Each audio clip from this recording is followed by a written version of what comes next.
साहुणं हेसो पंचनमोकारं हेसो पंचनमोकारं सर्वे पावपणासनो मंगलानं च सावेशं परमं हवै मंगलं मंगलानं सावेशं परमं हवै मंगलम्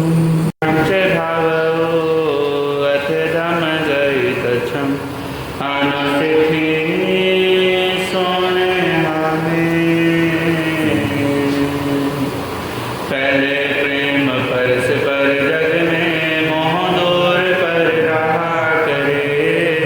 है प्रिय कटुक कठोर शब्द नहीं कोई मुख से कहा करे। बनकर सब युग वीर हृदय से देशोन्नति रत रहा करे। वस्तु स्वरूप विचार खुशी से निजानंद में रमा करे। वस्तु स्वरूप विचार खुशी से निजानंद में रमा करे। अनंत उपकारी परम पूज्य शास्त्री गुरुदेव श्री उपेंद्र मुनि जी महाराज साहब के पावन पवित्र चरण कमलों में कोटि कोटि वंदन करने के उपरांत उपस्थित मोक्षाभिलाषी आत्माओं, आपके समक्ष अपनी विचार व्यक्त करो। इससे पूर्व भजन की कुछ पंक्तियां हैं, आशा है आप सभी मिलकर बोलने का भाव रखेंगे। बोलिए चमत्कारी बाबा गुरुदेव श्री प्रेम सुख जी महाराज की, प्रज्ञा महर्षि गुरुदेव श्री उपेंद्र मुनि जी महाराज की। दादा गुरुवर तेरी कृपाएं, दादा गुरुवर तेरी कृपाएं भूल जाने के काबिल नहीं है। दादा गुरु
तो उसे सफलता भी अवश्य मिलती है। जब परिवार में एकता होती है तो परिवार भी स्वर्ग बन जाता है, और जब समाज में एकता होती है तो समाज में भी चारों तरफ शांति का वातावरण होता है। कहते हैं एक बार गुजरात में एक गांव था और उस गांव में डाकुओं का बड़ा आतंक था। गांव के लोग जो कुछ भी कमाते, कुछ समय के बाद डाकू आते और वो सब कुछ उनका लूट कर ले जाते थे। गांव के लोग बड़े परेशान रहते। तो एक दिन सरदार वल्लभ भाई पटेल उस गांव की ओर जाते हैं। वो सभी ग्रामीण इकट्ठे होकर सरदार वल्लभ भाई पटेल के पास गए और जाकर कहने लगे कि हमारे गांव में डाकुओं का आतंक है, हम जितना भी कमाते हैं डाकू आते हैं और वो सारा लूट कर ले जाते हैं। हमारा जीवन बड़ा ही दुख में बीतता है, आप कुछ ऐसा उपाय बताएं जिससे कि हम सुखी हो जाएं, हमारे गांव में डाकू ना आ पाए। सरदार वल्लभ भाई पटेल कहने लगे कि तुम्हारे गांव में कितने लोग रहते हैं? गांव के मुखिया ने कहा कुछ 700 के आसपास हमारे गांव में लोग रहते हैं। तो सरदार वल्लभ भाई पटेल कहने लगे उन 700 लोगों में करीब 200 तो तुम्हारे जवान होंगे। मुखिया ने कहा हाँ इतने तो जवान होंगे। तो सरदार वल्लभ भाई पटेल कहने लगे जो तुम्हारे गांव में डाकू आते हैं उनकी संख्या कितनी है? ग्रामीणों ने कहा 8-10। तो सरदार वल्लभ भाई पटेल कहने लगे जब तुम इकट्ठे होकर उनका सामना करोगे तो क्या वो 8-10 तुम्हारे सामने टिक सकते हैं? ग्रामीणों ने जैसे ये बात सुनी तो उनके भीतर में भी जोश पैदा हो जाता है। गांव में जाते हैं और जैसे ही अगली बार डाकू उनके गांव में आए तो सभी ग्रामीण वासी, सभी गांववासी इकट्ठे होकर उनका मुकाबला करते हैं। जब डाकुओं ने देखा कि इस गांव में अचानक ही कैसा बदलाव आ गया, ये सभी इकट्ठे होकर हमारी तरफ आ रहे हैं, वो डाकू उस गांव को छोड़कर भाग जाते हैं। जब 2-3 बार ऐसा ही हुआ तो डाकुओं ने उस गांव में आना ही बंद कर दिया। इस तरह उन लोगों ने एकजुट होकर एकता के सूत्र में बंधकर अपने गांव को स्वर्ग जैसा बना दिया। अपने गांव की जो समस्या थी वो खुद ही हल कर दी। इसलिए महापुरुष कहते हैं कि जब व्यक्ति में एकता आ जाती है, जब एकता के सूत्र में समाज, परिवार और चाहे कोई भी हो, वो जब एकता के सूत्र में बंधकर चलते हैं तो उन्हें अपने उस कार्य में सफलता भी अवश्य मिलती है। कहते हैं जब लोग मिलकर एक साथ काम करते हैं तो वो शक्ति कई गुना बढ़ जाती है और उस शक्ति के सामने चाहे कितनी भी बड़ी ताकत हो कोई नहीं टिक पाती। इसलिए मैं आप सभी से कहना चाहूँगा आप अपने परिवार में भी एकता लाने का प्रयास करें और अपने समाज में भी एकता को बरकरार रखने का प्रयास करें, तभी आप अपने परिवार और समाज को आगे बढ़ा सकते हैं। अंत में केवल इतना ही कहना चाहूँगा कि झूठ बोलने वालों की संख्या दिन दुगनी रात बढ़ रही है, तभी तो मदिरालयों में सच बोलते पाए जाते हैं लोग, तभी तो मदिरालयों में बोतल को हाथ में लिए सच बोलते पाए जाते हैं लोग, और मंदिर अदालतों में गीता पर हाथ रखकर झूठ बोलते पाए जाते हैं लोग।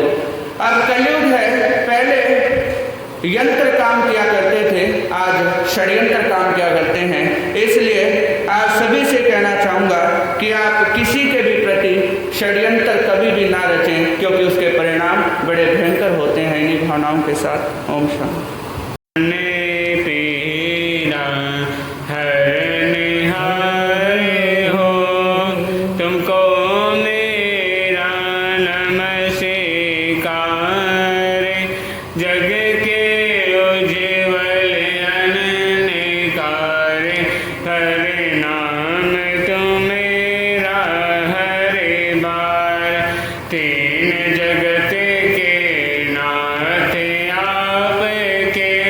चरणों में जाऊं बलिहारी।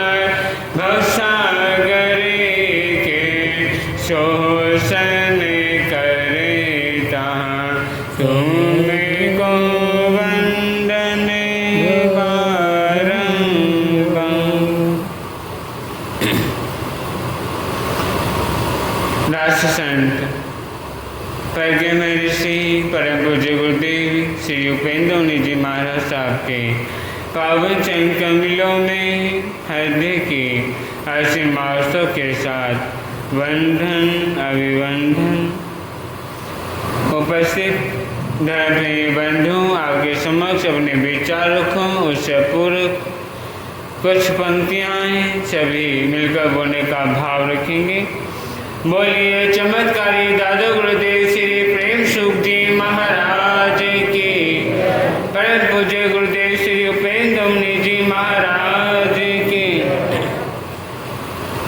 जिंदगी का सफर करने वाले, जिंदगी का सफर करने वाले, अपने मन का दिया तो जला ले, अपने मन का दिया तो जला ले। जिंदगी का सफर करने वाले, जिंदगी का सफर करने वाले, अपने मन का दिया तो जला ले, अपने मन का दिया जला ले।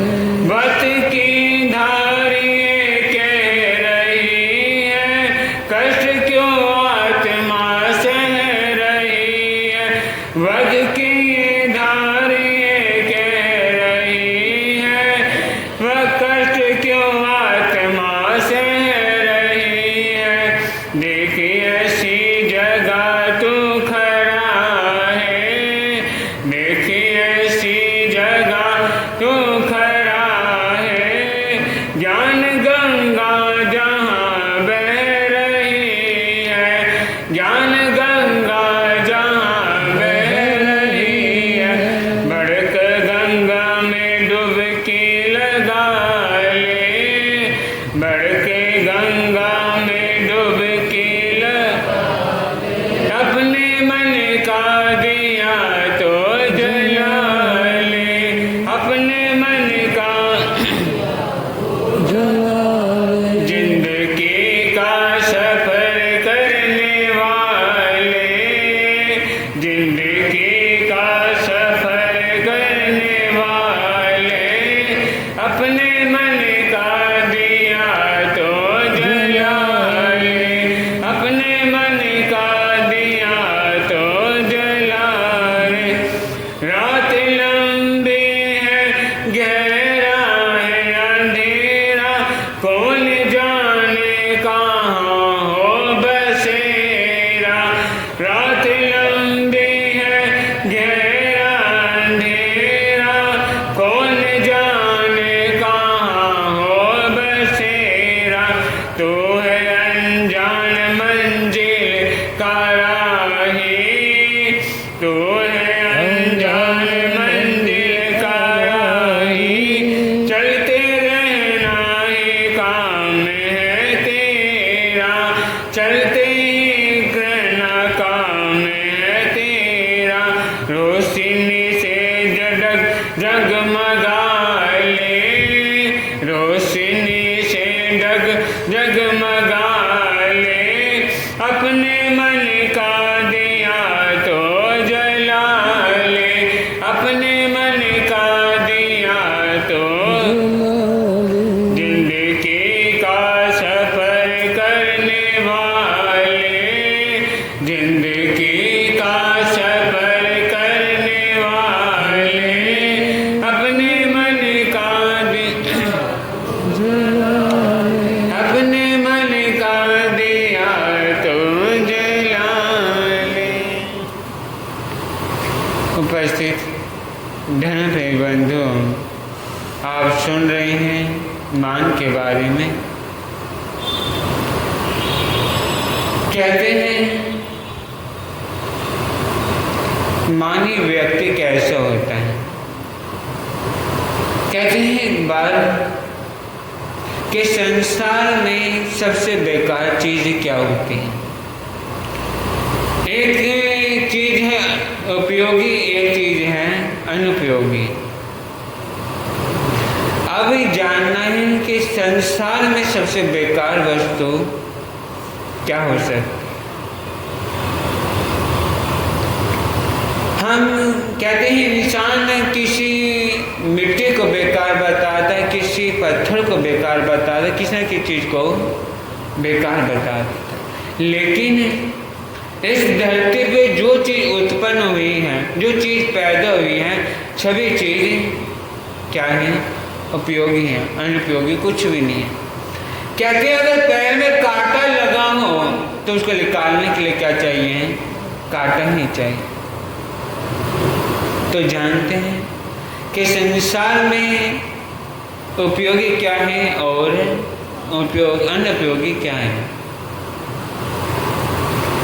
कहते हैं एक बार एक शिष्य ने अपने गुरु से कहा कि आपने मुझे शिक्षा दी, दीक्षा दी, सब कुछ दिया, मैं आपको गुरु दक्षिणा देना चाहता हूँ, जो आप मांगे। तो गुरु ने मना किया कि मुझे गुरु दक्षिणे का में जरूरत नहीं है, लेकिन शिष्य ने जिद कर ली।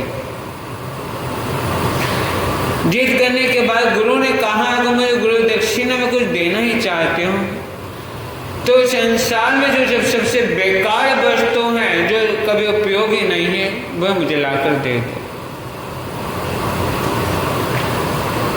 तो शिष्य ने सोचा ऐसी क्या बेकार वस्तु हो सकती है, क्या नहीं। काफी विचार किया, सोचा, विचार करने लगा कि मैं ऐसे गुरु को क्या लाके दूं। गुरु ने मांग भी क्या लिया कि संसार में सबसे बेकार वस्तु मुझे चाहिए।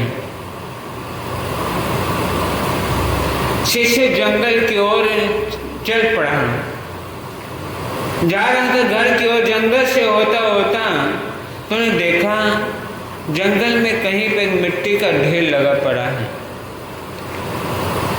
और उस मिट्टी के ढेर को सोचे कि इससे बेकार वस्तु क्या हो सकती है। तो शिष्य ने वह मिट्टी उठाने की सोची, तभी कहते मिट्टी से आवाज आई, मैं बेकार कैसे हो सकती। इस सृष्टि का निर्माण में क्या हुआ है? मिट्टी से हुआ है। इंसान का निर्माण कहाँ से हुआ है? मिट्टी से हुआ है। आज जिस भवन में इंसान रह रहा है, जिस मकान में इंसान रह रहा है, वे उसका निर्माण भी किससे हुआ? मिट्टी से हुआ। जिस मंदिर को आप जाते हैं, जिस स्थानक में आप सत्संग सुनने हैं, जहाँ मंदिर है, गुरुद्वारा है, वह उसका निर्माण कहाँ से हुआ है? कहाँ से हुआ? मिट्टी से हुआ। और बाद में कहाँ मिलना है? मिट्टी में मिलना है। कि जो मंदिर का निर्माण हुआ, चाहे इंसान का निर्माण हुआ है, हर एक चीज का जो निर्माण हुआ तो विध्वंस आवश्यक होना है, उसका वापिस मिलना मिट्टी में है। तो मिट्टी भी संसार में क्या है? बेकार तो नहीं हो सकती। तो और आगे बढ़ा, उन्होंने पत्थर का ढेर देखा तो सोचा मिट्टी चल उपयोगी है, लेकिन पत्थर कोई उपयोगी नहीं है। बड़े बड़े पत्थर कि यही गुरु को ले जाकर दे देता हूँ। जैसे पत्थर की ओर उन्हें हाथ बढ़ाया तो वही आवाज आए कि मैं भी बेकार कैसे हो सकता। जिस मंदिर के आगे, मंदिर में जाकर जिस प्रतिमा को पूजते हो, उसका निर्माण भी किससे हुआ है?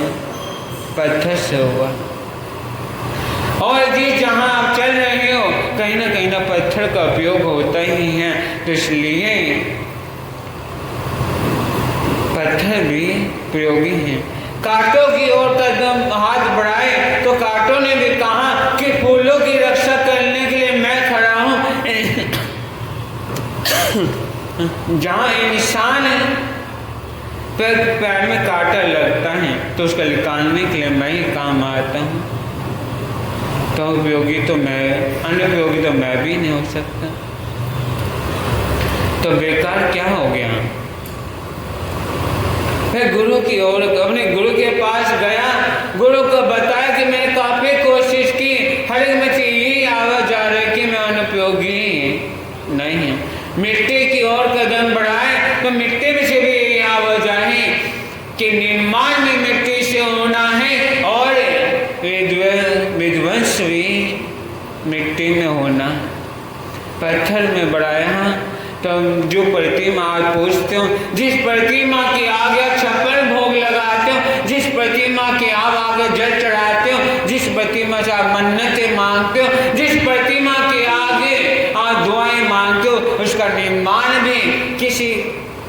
कलह के पास गए तो उसको मूर्ति का रूप दे दिया, तो पत्थर बेकार ने। अब कहते कण कण का महत्व को समझने वाला इंसान है। अब अनुपयोगी क्या हो सकती हैं? गुरु से कहा कि आपने कहा जो बेकार वस्तु जो जिसका कोई उपयोग नहीं है वह ला कर दो, लेकिन मैं सारा जंगल छान मार, मैं हर एक चीज देखी लेकिन कुछ मुझे उपयोगी अनुपयोगी मिली नहीं। तो गुरु से कहा कि आप बताएं कि अनुपयोगी क्या हो सकती है। वक्त समय हो चुका है, आप कल जानेंगे कि उपयोगी क्या है और अनुपयोगी क्या है, तभी आप जीवन का कल्याण उत्थान कर सकते हैं। तो बोलिए महापंजा प्रवर्तक बाल ब्रह्मचारी दादा गुरुदेव श्री भागमल जी महाराज की।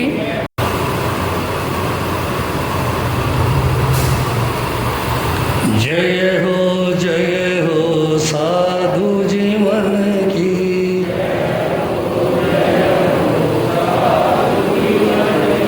साधु जीवन की, त्यागी जीवन की,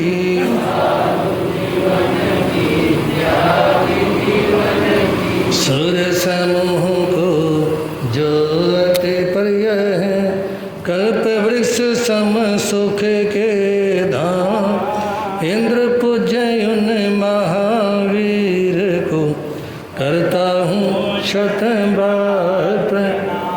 गुरुओं के गुरु भागमल का धरता हूँ मैं मन में, जिनकी पावन कृपा से मिलता भवतम नाशक तम ज्ञान, निर्मल पावन चरित्र उत्तम जिनका साधवाचा, महिमाशाली हरे उपकारी, उत्तम संयम श्रेष्ठ विचार, परम सेवा भावी सुरवर मेरे थे फकड़ सन्यासी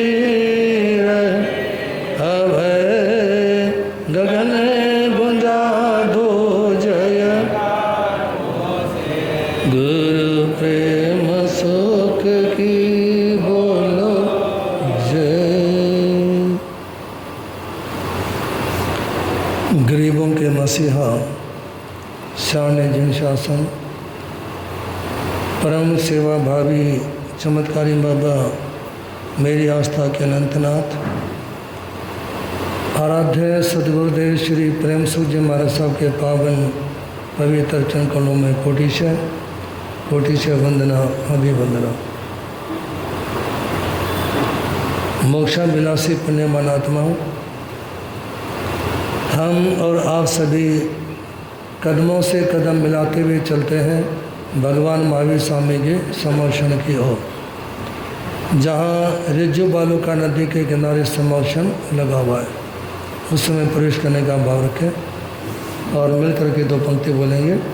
परम सेवा भावी परम पूज्य गुरुदेव चमत्कारी बाबा श्री प्रेम सुख जी, बोल चिंतामणि पारसनाथ,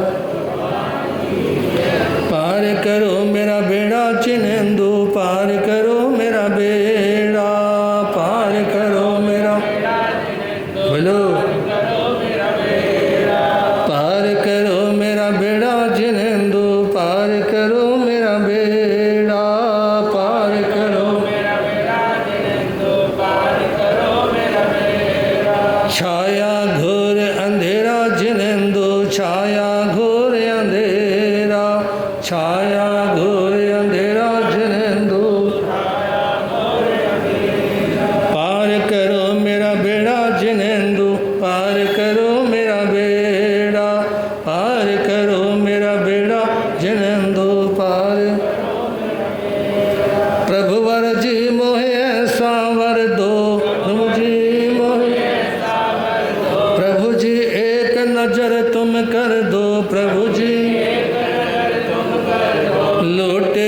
पाप लुटेरा जिनेंदु पार करो मेरा बेड़ा। लूटे पाप लुटेरा जिनेंदु पार करो मेरा बेड़ा। पार करो मेरा बेड़ा जिनेंदु पार करो मेरा बेड़ा। पार करो मेरा बेड़ा जिनेंदु पार करो मेरा बेड़ा। गहरी नदियाँ नाव पुरानी दया करो श्री महावीर स्वामी। दया करो श्री महावीर स्वामी। सबको आसरा तेरा जिनेंदु पार करो मेरा बेड़ा। सबको आसरा तेरा जिनेंदु पार करो मेरा बेड़ा। पार करो मेरा बेड़ा जिनेंदु पार करो मेरा बेड़ा। पार करो मेरा बेड़ा जिनेंदु पार करो मेरा बेड़ा। पार करो मेरा बेड़ा जिनेंदु पार करो मेरा बेड़ा। पार करो मेरा बेड़ा जिनेंदु पार करो मेरा बेड़ा। जीवन में जहर सबको पीना पड़ता है। अपना फटा हुआ वस्त्र अनचाहे भी सीना पड़ता है। जीवन में जहर सभी को पीना पड़ता है। अनचाहे भी फटा हुआ वस्त्र सीना पड़ता है। तुम इतने अधीर क्यों हो गए साथी? तुम इतने अधीर क्यों हो गए साथी? यहाँ संकट में सभी को जीना पड़ता है। यहाँ संकट में सभी को जीना पड़ता है। आइए अपन सभी चलते हैं भगवान महावीर के समोशन में, जहाँ नर नारी पशु पक्षी देवी देवता उनके सानिध्य में बैठ के लाभ ले रहे हैं। और आज उनके केवल ज्ञान केवल दर्शन की प्राप्ति का दूसरा दिन है।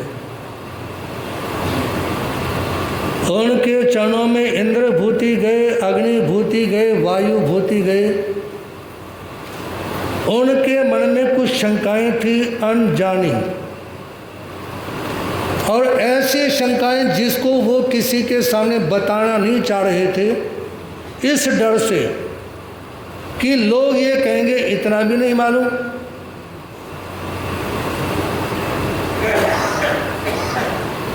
हर एक व्यक्ति को किसी ना किसी चीज़ का कोई डर भय इत्यादि बना रहता है। तो उनके मन में भी अपनी विद्वता के कारण भय था कि यदि मैं साथियों के सामने ये प्रश्न करूंगा तो क्या पता है मेरे बारे में क्या विचार करें। मध्यम पावापुरी, जहाँ आर्यभट्ट स्वामी के पिताजी रहते थे, जिनका नाम था धनमित्र और माता का नाम था वारुणी। कोलार सन्निवेश के भारद्वाज गोत्रीय ब्राह्मण थे। कौन? आर्यभट्ट स्वामी, चौथे गंधर्व। और वो भी 500 शिष्यों के साथ भगवान महावीर के समोशन में जाते हैं। उनके मन में एक शंका थी।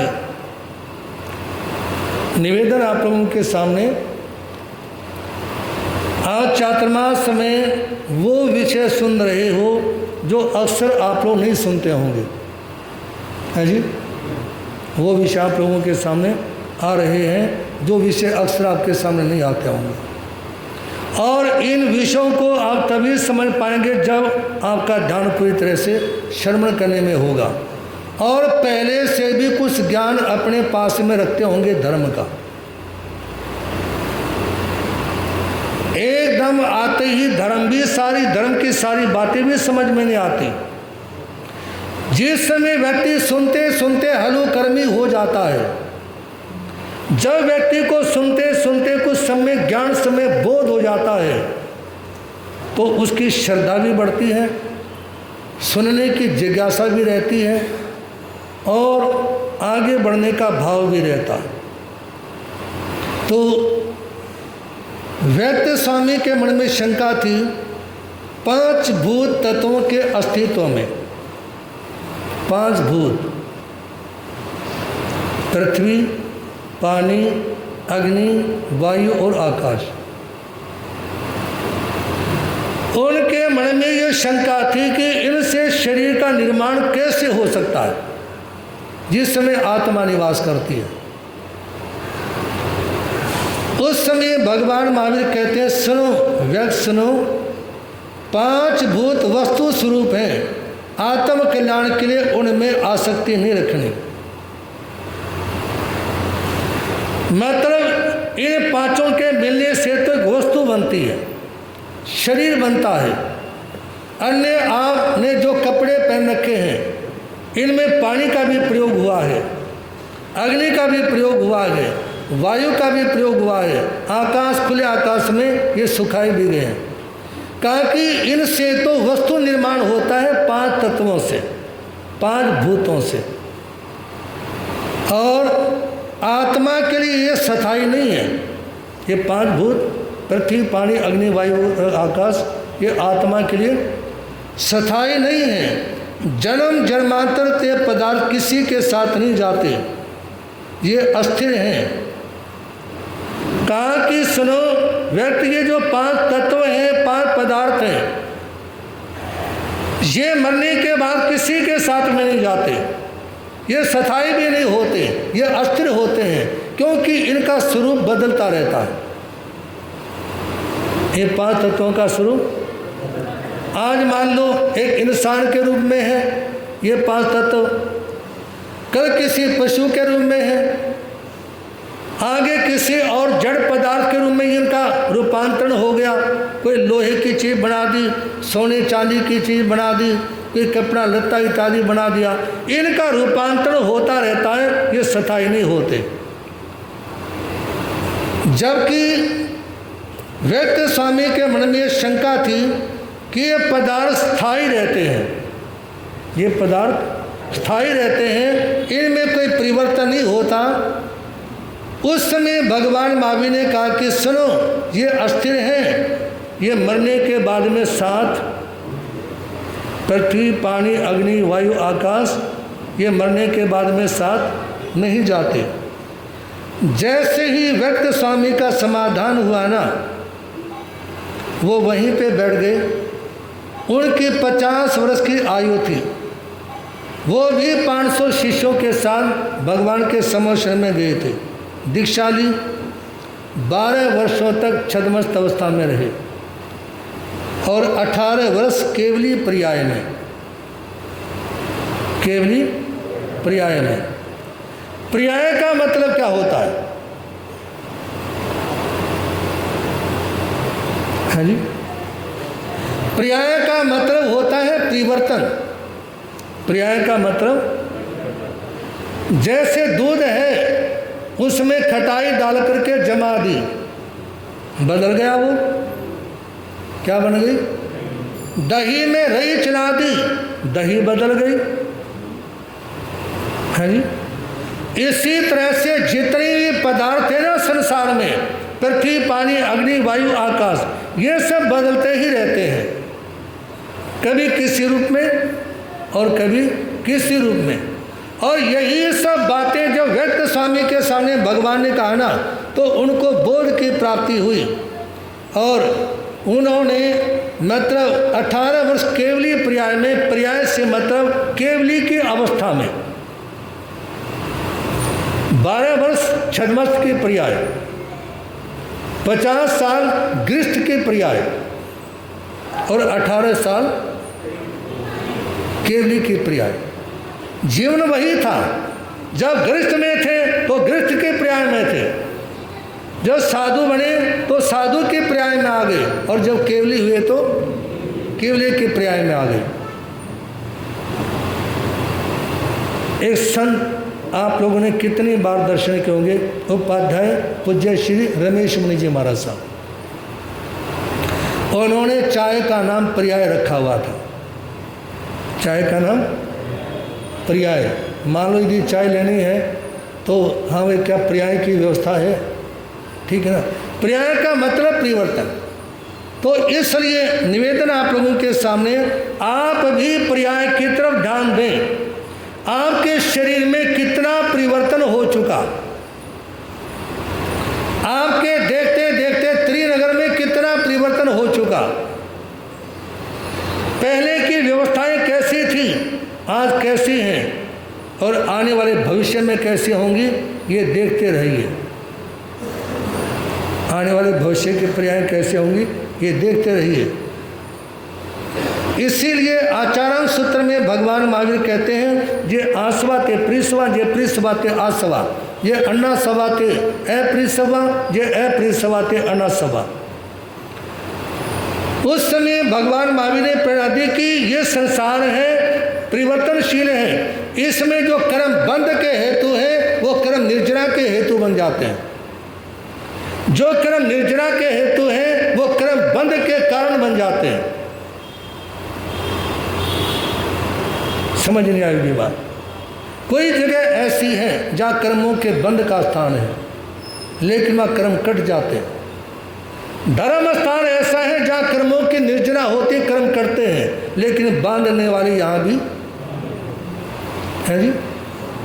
बांधने वाले यही बांधते हैं, जिन्होंने ठीक चलना नहीं, ठीक करना नहीं है जी, वो बांधते ही है।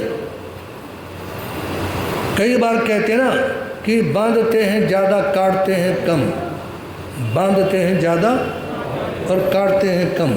तो इसलिए कहा कि इस संसार में जो आश्रव के मार्ग हैं वो संवर के मार्ग बन जाते हैं, जो संवर के मार्ग हैं वो आश्रव और निर्जरा के मार्ग बन जाते हैं। प्रवचन में आए, दिमाग है पिक्चर हॉल में, कर्म बंद रहे हैं। बैठा है प्रवचन हॉल में, दिमाग है प्रवचन में, कर्म कट रहे हैं। देख कभी कल सोचो पिक्चर हॉल में ठीक है, वो तो उस व्यक्ति विशेष की सोच है। ये क्या है, व्यक्ति विशेष की सोच है। तो इसलिए निवेदन करना चाहूँगा आप लोगों के सामने, ये सब इंसान के भावों पर आधारित होता है, कर्म बंधना है या कटना है। और आम जो व्यक्ति होते हैं ना, वो जीव और शरीर के संबंधों को समझते ही नहीं है। जीव का और शरीर का क्या संबंध है इसको नहीं समझते। वो तो सोचते 5 तत्वों से शरीर कैसे बन सकता है, जैसे व्यक्त स्वामी के मन में प्रश्न था। आइए जरा ध्यान दे लें। 5 तत्वों में से एक है पृथ्वी। जो पृथ्वी तत्व है ना, इसका गुण है गंध, और इसकी विशेषता क्या है, जो आपका शरीर बना है ना, समझ रहे बात को, जो आपका शरीर बना है, शरीर को जो आकार दिया है, शरीर की जो संरचना प्रदान हुई है, शरीर में जो हाड़ है, मांस है, और शरीर में जो टिश्यू है, ये कौन से तत्वों से बने, पृथ्वी तत्वों से। व्यक्त स्वामी के मन में शंका थी ना, इन 5 तत्वों से शरीर कैसे बना। तो इनमें जो हाड़, मांस और टिश्यू हैं, ये पृथ्वी तत्व से बनते हैं, पृथ्वी तत्व के प्रतीक हैं, और ये शरीर में स्थिरता और धैर्य का प्रतिनिधित्व करते हैं। धैर्य का और स्थिरता का संदेश देते हैं ये तत्व। और शरीर निर्माण में शुरुआत यहीं से होती है। शरीर निर्माण में है जी, यहीं से पृथ्वी तत्व से ही होती है। दूसरा है जल तत्व। इसका गुण है रस, और इसकी विशेषता क्या है, शरीर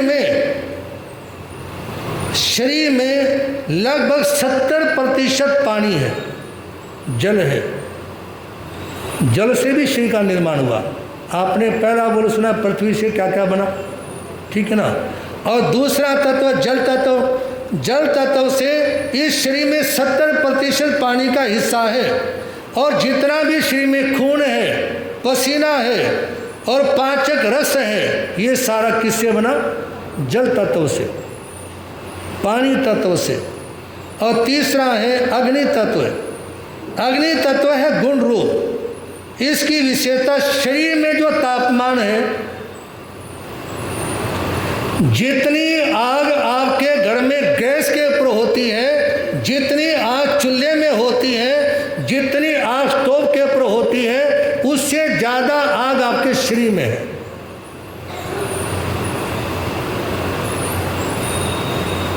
उससे ज़्यादा अग्नि, क्योंकि आपने जो भी खाया, जो भी पिया, जिस रूप में आपने खाया था, जिस रूप में आपने पिया था, शरीर में जाने के बाद वो अग्नि में तपाया गया, जलाया गया, गलाया गया। और जिस समय आपने पदार्थों को ग्रहण किया उस समय रूप क्या था, और जिस समय अर्जित किया तो रूप क्या था, और जिस समय विसर्जित किया तो उसका रूप क्या था। तो इसलिए जो अग्नि है इस शरीर का तापमान और पाचन शक्ति जठराग्नि इसी से नियंत्रित होती है। एक रोज कहा था आपके सामने, शरीर ऊर्जा से चलता है, बिजली से चलता है। आज के समय में कई लोग ऐसे हैं जिनके यहाँ ब्रेन में अचानक जो अंदर के तार है ना वो आपस में भिड़ते हैं और ऐसा दर्द होता है जो उसको सहन नहीं हो पाता जब बिजली का करंट दिमाग में लगता है अंदर के ही शरीर के हिस्सों से। तो इसलिए निवेदन करना चाहूँगा आपके सामने, नियंत्रित इससे पाचन शक्ति नियंत्रित होती है और ये ऊर्जा रूपांतरण और तेज का प्रतीक है। रूपांतरण, जितने भी आपने पदार्थों को ग्रहण किया ना उनका रूपांतरण हो गया, उनका रूप बदल गया। जितने पदार्थों को ग्रहण किया उन सब का क्या बदल गया। क्या आपने मल मूत्र में कभी दूध को निकलते हुए देखा है जी? पिया तो है लेकिन दूध की तरह तो नहीं निकला ना। तो ये रूपांतरण कौन करता है? अग्नि तत्व के माध्यम से इन सारी चीजों में रूपांतरण होता है। विषय कौन सा सुने आप लोग? विषय सुन रहे व्यक्त स्वामी की शंका का, जो वह बोल रहे हैं कि 5 तत्वों से शरीर बना कैसे, और उसमें भगवान महावीर बता रहे हैं कि कैसे शरीर का निर्माण हुआ। आप ध्यान दें, चौथा तत्व है वायु, इसका गुण है स्पर्श करना। जो लोग पंखे के नीचे नहीं बैठे हैं उनको हवा लग रही है या नहीं लग रही? लग रही है। ऐसा है यदि आपके पास में हवा नहीं आएगी तो सांस नहीं आएगा। समझ आई बात? एक बार करोल बाग में कई संत ठहरे हुए थे और पूज्य श्री बनवारी लाल जी महाराज साहब भी वहाँ विराजमान थे। एक भाई कहेंगे महाराज जी आज तो हवा का बीज भी नहीं है। महाराज जी का मीठा बात नहीं बोलनी, झूठ नहीं बोलना, क्योंकि यदि इस खुले गगन में वायु नहीं रहेगी ना तो जीवन ही समाप्त हो जाएगा। कोई भी मरीज जिसमें अस्पताल में एडमिट होता है ना सबसे पहले उसका ऑक्सीजन लेवल देखा जाता है। ऑक्सीजन की यदि कमी हो रही हो तो क्या लगा देते हैं? वेंटिलेटर पे ले जाते हैं उसको। और याद रखना, क्योंकि डॉक्टर भी हम मानते हैं जब तक शरीर में ऑक्सीजन है ना सारी बीमारी खत्म हो सकती है।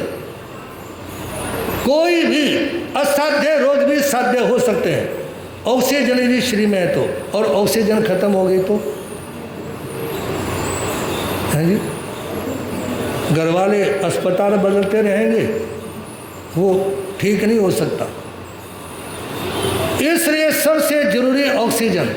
तो कहा कि वायु जो है ना इसका गुण है स्पर्श, और इसकी विशेषता जो हम श्वास ले रहे हैं, श्वास और भीतर में जितना भी जगह खाली स्थान है, लोग कहते हैं जी मेरे शरीर में गैस ज़्यादा बनती है, वो गैस वायु तो है, गंदी वायु कह लो, अच्छी नहीं तो बोलो। तो जिस समय प्रवचन में बैठो ना सामने देखा करो, आँख खुली हुई हो, सामने देख रहे हो, ठीक है ना। उस समय ये भी ध्यान रहेगा कि आप जागरूक हैं।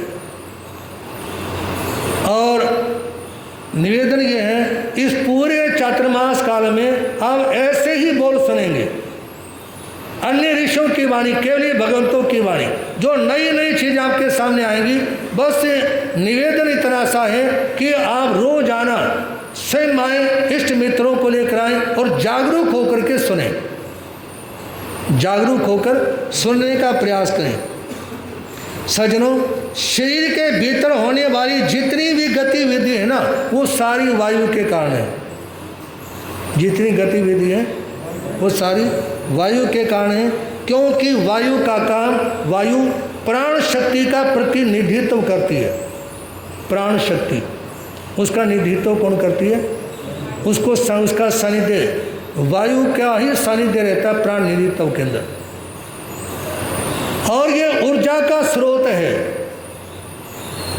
प्राण ऊर्जा का स्रोत है। और ये प्राण ऊर्जा का स्रोत है ना, ये वायु के माध्यम से बढ़ता है। तो इसलिए वायु सभी गतिविधियों को संचालित करती है और प्राण शक्ति संचार का प्रतिनिधित्व करती है। और पांचवा जो वेद है ना, वो है आकाश। पांचवा तत्व कौन सा है? आकाश। आकाश तत्व ये गुण, ये इसका गुण है शब्द रूप। ये वो शून्य स्थान है जहाँ बाकी चार तत्व मौजूद रहते हैं। पृथ्वी, पानी, अग्नि, वायु कहाँ रहते हैं? आकाश में। इन सारे तत्वों को स्थान देता है आकाश। और जहाँ बाकी चार तत्व मौजूद रहते हैं, शरीर के भीतर जो भी खोखला हिस्सा है ना, जैसे कान के अंदर का हिस्सा, नाक के अंदर का हिस्सा, मुंह के अंदर जो खोखला हिस्सा है, पेट में अन्य जो खोखला हिस्सा है, उन सारे स्थानों में आकाश है। एक प्रयोग करके देखना, घर जाने के बाद आप गिलास को दूध से भर देना, किनारों तक भर देना, ठीक है। उसके अंदर एक छोटा चम्मच चीनी का डालना। उसमें और जगह आने की नहीं है, लेकिन आप चीनी डालोगे ना, उसी में समा जाएगी, है जी। कितनी बार आपने देखा, मान लो ये दीवार है या कोई लकड़ी दरवाजा इत्यादि है, आप उसमें कील ठोक रहे हैं, दरवाजे में से बाहर तो कुछ नहीं निकला और कील भी अंदर चली गई। कील कहाँ गई? उसमें आकाश था। उसमें क्या था? उसमें कुल खाली जगह थी। दीवार में कील चली गई, कोई चौहा इत्यादि गड़ा वो चला गया, क्योंकि उसमें खाली जगह थी। और खाली जगह थी, इसका प्रूफ यही है, आके जी खाली नज़र तो नहीं आ रही थी, लेकिन उसका प्रमाण यही दिया जा सकता है कि खाली जगह थी तो उसमें लोहे का कांटा अंदर चला गया। खाली जगह नहीं होती तो, है जी। तो इसलिए निवेदन करना चाहूँगा, भगवान की वाणी, शरीर के भीतर खोखले स्थानों में कान का छेद, जहाँ फेफड़े हैं, पेट का स्थान है, इन सभी जगह पे आकाश तत्व है। और ये विस्तार और अनंतता का प्रतीक है। इसका विस्तार आप देखेंगे, कहीं तक भी चले जाओ, इसका अंत नहीं मिलेगा, इतना विस्तार है आकाश का। कहीं तक भी चले जाओ, इसके विस्तार का अंत नहीं मिलेगा आप लोगों को। तो इस अनंतता के आकार की तरफ आप ध्यान दें। और निवेदन है, कुछ भी ना यहाँ पर मिटता है, बस रूप बदलता रहता है। पांच तत्वों के बारे में सुने ना आप लोग। कुछ भी नहीं यहाँ पर मिटता है, बस रूप बदलता रहता है। फिर नया नाम, फिर नई देह, बनता नव नश्वर रिश्ता नाता है। मत भूलो भूल भुलैया में, मत भूलो भूल भुलैया में, चढ़ जा सदगुरु की नैया में। यदि तिरना चाहो तो सजग रहो, यदि तिरना चाहो तो सजग रहो, जीव जिनवर का नाता है। यदि तिरना चाहो तो सजग रहो, जीव जिनवर का नाता है। जिस समय जीव जिनवर के साथ में अपना नाता जोड़ लेंगे ना, तो उस समय आप सदगुरु के नैया में बैठ सकते हो। और पहले भी एक दो बार मैंने चातुर्मास में कहा है कि हमारे संघ के आचार्य भगवान कितनी बार लोगों को सभा में बोलते हैं, मेरे से नहीं जुड़ना। क्या बोलते हैं? मैं ये कहता हूँ मेरे से जुड़ो, और संत से सदैव कहते हैं हमारे से जुड़ो। और वो क्या कहते हैं? मेरे से नहीं जुड़ना। यदि आपने जुड़ना है तो भगवान की वाणी से जुड़ो, क्योंकि जो जैसी चीज़ से जुड़ेगा ना, उसकी ज़िंदगी पे वैसा ही असर होगा। यदि रागी देवी देवताओं की आराधना करोगे तो आपके भीतर में राग पैदा होगा, और यदि वीत रागों की आराधना करोगे तो वीत रागों की आराधना करोगे तो वीत रागता बढ़ेगी। सोचो तुम विदा हुए जग में, सोचो तुम विदा हुए जग में, एक शोक सभा फिर करवा लो। जब व्यक्ति मरता है तो एक शोक सभा तो होती है, ध्यान देंगे। सोचो यदि तुम विदा हुए जग में, एक शोक सभा फिर करवा लो। अब क्या सुनना तुम चाहोगे, अपना जीवन वैसा ढालो। सोचो तुम विदा हुए जग में, एक शोक सभा फिर करवा लो। अब क्या सुनना तुम चाहोगे, अपना जीवन वैसा ढालो। ये शोक सभा यदि याद रहे, एक शोक सभा यदि, बोलो, एक शोक सभा यदि याद रहे, एक शोक सभा एक याद रहे, फिर जग में क्यों वाद विवाद रहे, फिर जग में क्यों। यदि मन में बात बैठ गई ना कि एक दिन मेरी की भी शोक सभा होगी, तो वाद विवाद खत्म होते चले जाएंगे। लेकिन लोग शोक सभा में बैठे हुए भी दाएं बाएं की बातें करते रहते हैं। शोक सभा में जाने के बाद भी जल्दी रहती है दुकान पर जाने की। जो मैं छोटे बच्चों को लेके आती है ना, वो अपनों को घर पे खिला ले या पीछे कमरे में बैठा लो या नीचे वाले हाल में खिला लिया करो। नाराज मत हो ना बहन, ठीक है ना। प्रवचन के बाद में हम भी खिला लेंगे, कोई बात नहीं। एक बार की बात, पिल्लू खेड़ा में हमारे राकेश मुनि महाराज जी का चमास था। वही घटा उनके चमासे में घटी, वही घटा हमारे चमासे में घटी। राकेश मुनि महाराज जी को प्रवचन में किसी का बच्चे का बोलना पसंद नहीं है। पंजाब के श्री प्रेमचंद जी महाराज जी किसी को बोलने नहीं देते थे। और ये बहन तो बड़ी समझदार है, एक बार कहते ले जाएगी नीचे, एक बार कहते नीचे ले जाएगी। बहुत समझदार है, पढ़ी लिखी है ना, MBA कर रखी होगी। नीचे ले जाओ बहन आराम से, बोले भगवान महावीर स्वामी की। तो एक बार कहा, दो बार कहा, तीन बार कहा, महाराज ने वो नहीं लेके उठी। तो महाराज जी ने कुछ ज़्यादा टोक दिया, हमने भी टोक दिया था इसी तरह चमासे।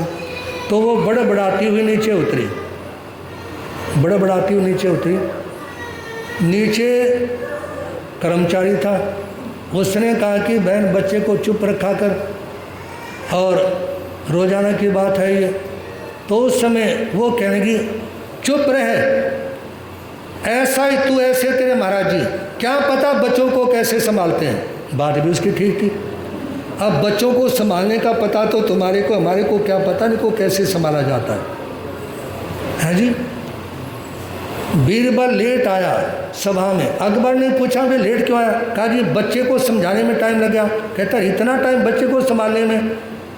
कहा कि ऐसा करो ना, मैं बच्चा बन जाता हूँ और तुम थोड़ी देर के लिए मेरे पापा बन जाओ। बादशाह अकबर ने बात स्वीकार कर ली। बीरबल लेट गया, जमीन के ऊपर पैर रगड़ने शुरू कर दिए, रोने लगा। कहा कि बेटा रोया क्यों। कहा कि मैं गन्ना चूसना चाहूँगा, मैं गन्ना मंगवाओ। गन्ना मंगवाएगा, फिर रोने लगा। कहा कि अब क्या हुआ कि इसकी पोरी अलग अलग करो, फिर रोने लगा। पोरी अलग अलग करने के बाद में कहा कि अब क्या हुआ। कहा कि सारी पोरी जोड़ो। सारी पोरी जोड़ने की कोशिश कर रहे थे ना। कहा कि मैंने तो दूध पीना है। कहा कि दूध। कहा क्या दूध पीना है। कहा कि दूध मंगवाया। कहा कि इसमें मिश्री केसर मिलवाओ, वो मिलवा दी। कहा कि इसमें से मिश्री और केसर को निकालो, तब पीऊँगा। बादशाह अकबर ने बीरबल को कोई खड़ा, भाई ये बीमारी बस की नहीं है हमारे, ठीक है ना। बच्चे को समझाना। बंदे तूने जन्म जग में नौ से पाया है, बंदे तूने जन्म जग में बड़े लाभ तो उठा ले इससे, हीरा हाथ में आया है, लाभ तो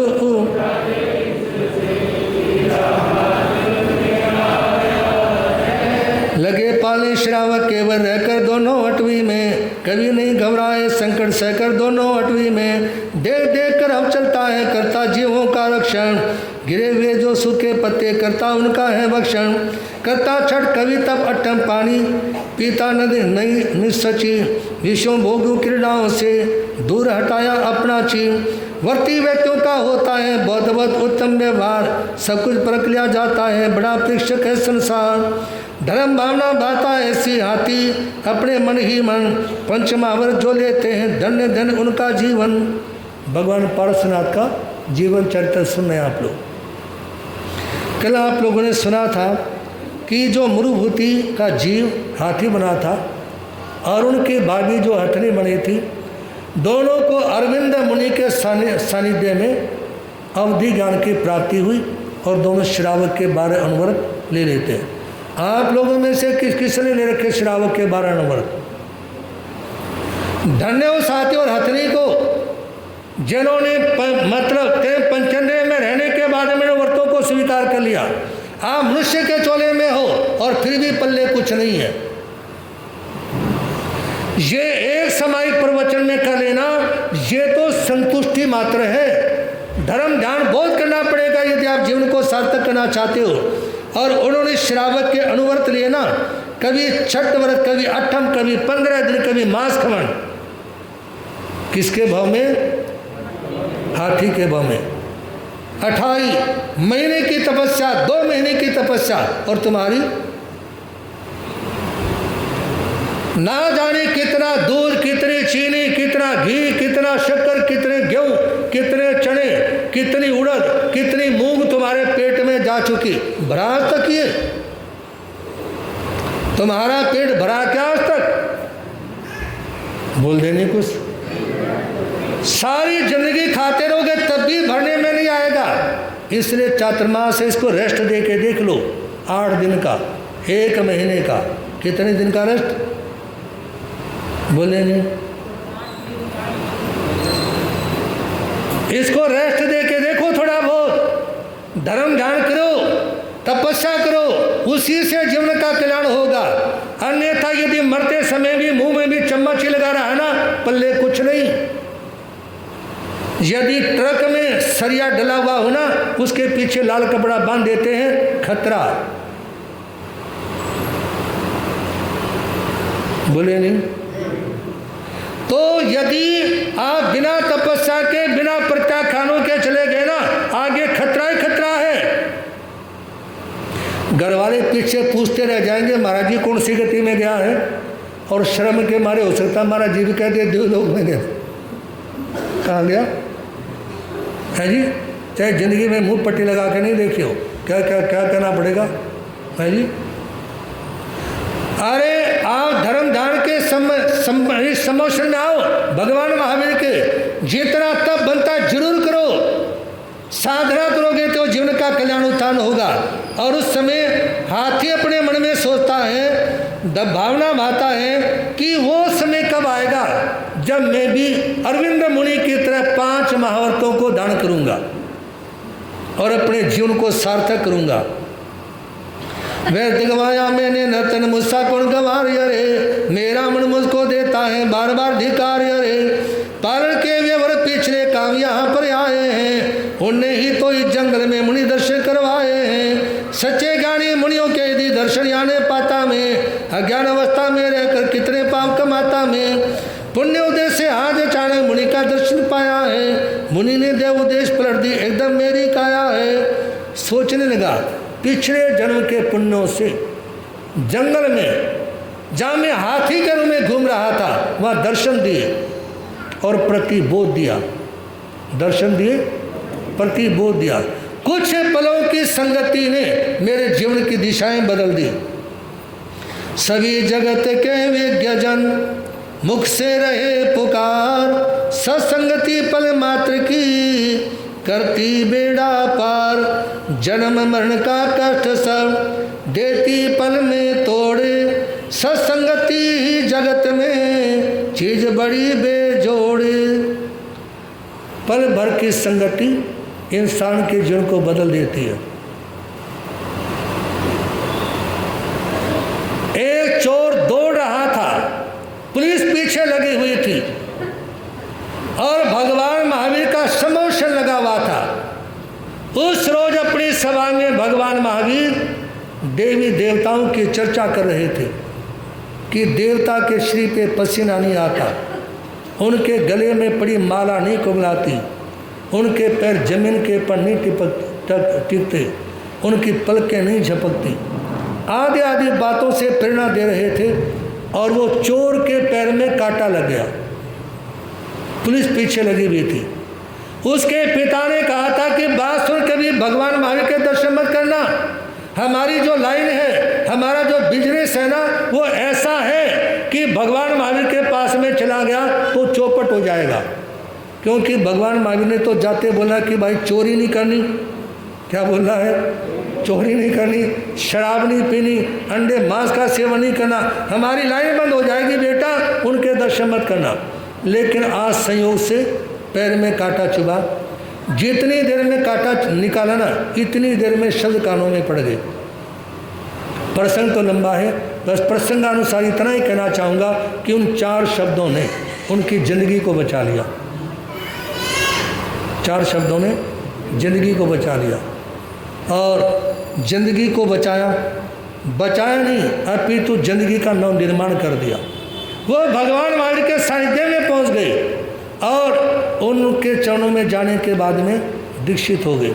कहाँ चोरी का धंधा और कहाँ इस संत का जीवन। मेरा सोया भाग्य जगाने संत यहाँ पर आए थे, कितने मीठे प्यारे प्यारे अमृत वचन सुनाए थे। कभी नहीं उपकारे आपका जीवन में बिसराऊंगा, जब गाऊंगा तभी मैं तो गीत गुणों के गाऊंगा। मैं तो चला मारने मुनि को, मुनि ने पर उद्धार किया, भूल सकूंगा क्यों कर मुझ पर बहुत बड़ा उपकार किया। करता है उपकार सूर्य तब नदी बहा कर नीर सदा, चढ़कर पन आमर तुर फल देकर ज्ञान फकीर सदा। स्वार्थ सहित उपकारी और का बिना स्वार्थ उपकारी है, मगन ही उपकार मानते भोले जन संसारी है। देता है सुख जो भी इनको कष्ट से पहुंचाते हैं, पूजे जाते लोग लालची संत सताए जाते हैं। देख मुझे हिले हर कोई, मैं भी चला सताने को, मनिवर पर उपकारी आए ऊंचा मुझे उठाने को। उस समय हाथी अपने मन में सोचता है कि जंगल में आने के बाद कैसे अच्छी अच्छी प्रेरणाएं दी, कितने अच्छे अच्छे संदेश उन्होंने दिए, और मैं उनके उपकार को जिंदगी में कभी भुला नहीं पाऊंगा। एक और तो मैं नालायक, मैंने उनको मारने की कोशिश की, मारने के लिए दौड़ा, और दूसरा उनका उपकार उन्होंने मेरे को प्रतिबोध दिया। और सुनने में आता है कि प्यासा पानी के पास जाता है, फल तोड़ने वाला पेड़ के पास में जाता है, और नीर चाहिए तो नदी के पास जाना पड़ता है। लेकिन ये तो मेरा कल्याण करने के लिए स्वयं ही चल करके जंगल में आ गए। और लेकिन इस संसार के लोग भी हैं, संत तो उपकार करते हैं कि ऐसा करने से ये तुम्हारी बीमारी मिट जाएगी, तुम्हारे उद्धार हो जाएगा। और लोग उल्टा क्या करते हैं,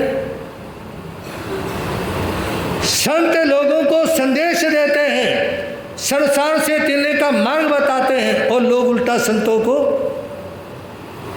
बोले नहीं आप लोग उल्टा कष्ट देते हैं। और संतों की भावना ये रहती है कष्ट देने वालों का भी क्या हो जाए, कष्ट देने वालों का भी उद्धार हो जाए। जाऊं जहाँ शल्लू किसके कब छूटे हाथी का तन, यानी कर पाता हूँ मैं इच्छेवर धर्माराधन। मानव जन्म मिलेगा जिस दिन धन धन होगा वह दिन, पंचमावर पालन करके तोड़ूंगा भव के बंधन। उस समय हाथी के अपने मन में सोचता है कि वो दिन कब आएगा जब मेरे को हाथी का तन छूटने के बाद में मनुष्य बनूंगा, और मनुष्य बनने के बाद में 5 महाव्रतों को दान करूंगा, दानशील तप की आराधना करूंगा, सम्य दर्शन ज्ञान चरित्र तप की आराधना करते हुए कर्मों का क्षय करने की कोशिश करूंगा। जाति श्रवण ज्ञान से अपना पूर्व जन्म में लेता दे, पुण्य उदय के बिना नहीं क्या होता मुझ में यहाँ भी वे। जितना कर सकता हूँ उतना तब जब करते रहना ठीक। धर्म नहीं करने वाले नर पशु के हैं पुण्य प्रतीक। उस समय सोचा कि जाति समण ज्ञान होने से अब मैं अपनी जिंदगी में बहुत कुछ कर सकता हूँ। धर्म की आराधना, जिंदगी में बहुत धर्म आराधना करते हुए अपने कर्मों को खपा सकता हूँ, क्योंकि मेरे को बोध हो गया, मेरे को समझ आ गई, और इसलिए मैं कर्मों को खपा सकता हूँ। और वो पूरी तरह से अठाई मांसकण बेले तेले पोषक। और अब वो कैसे रहते हैं जंगल में, मतलब सूखे पत्ते खा करके। कैसे? सूखे पत्ते। और पेड़ के पत्ते, यदि मान लो गड्ढे में पानी पड़ा है और पेड़ के पत्ते आते हैं, उस पानी को चीर देते हैं। पानी को चीरने से, पत्तों के द्वारा पानी चीरने से वो पानी अचित हो जाता है, उसको स्वीकार करके रहते हैं। और काया को सूखा डाला, काया को, और तुम्हारे शरीर पे मांस चढ़ा हुआ पूरा कुल्लों के ऊपर, कब उतारोगे इसको? चमासे में तो ये चमड़ी सुखाई जाती है, हष्टपुष्ट होने के लिए चमासे नहीं होते, है नहीं समझ में? है जी। चमास का आनंद, और आनंद ही तभी है जब तुम्हारे कुल्लों पे चढ़ा हुआ मांस सूख जाए और लोग पूछे क्या बात, कमजोर से हो गए, कुछ कमजोर से हो गए, तब तो है चातुर्मास। और यदि चमासे में तुम्हारा 10-10, 15-15 किलो वजन बढ़ गया तो फिर क्या चमास है? इसलिए आप अपने को इस ओर लगाएंगे। और इसी के साथ में निवेदन है, इधर तो वो हाथी साधना में लगा हुआ है, दूसरी और सुनेंगे वो जो कमर तापस था मरने के बाद में कहाँ गया और हाथी का उसका कैसे सामना होता है।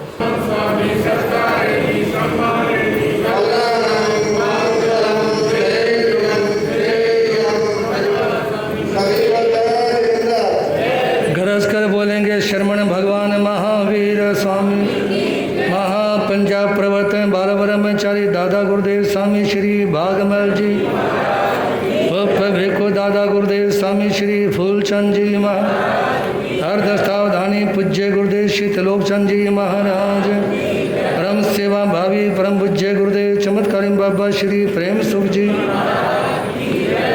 गौर तपस्वी पूज्य श्री रोशन लाल जी महाराज वर्तमानाचार्य सम्राट श्री शिव मुनि जी महाराज। बोलिए श्री जैन धर्म की पंच परमेष्ठी नवकार मंत्र भगवान की, संसार के सभी महापुरुषों की, भगवान महावीर स्वामी का संदेश। मैं प्रधान प्रकाश जी को कहना चाहूँगा, वो यामन के जोटे लगाएंगे कि मंगलम मरी अंतामूलम सिद्धामूलम साहुमूलम केवली पंतो धम्मूलम चतारिलो तुम्हारी अंतालोतमा सिद्धालोतमा सालोतमा गेली पंतो धम्मलोतमा चतारी शनम बहुत जामी रंते शनम बहुत जामी सिद्धे शनम बहुत जामी साहु सम बहुत जामी गेली पंतो धम्मो शनम बहुत जामी हरियंतों का शरणा सिद्धों का शरणा साधुओं का शरणा दया धर्म का शरणा ये चार शरण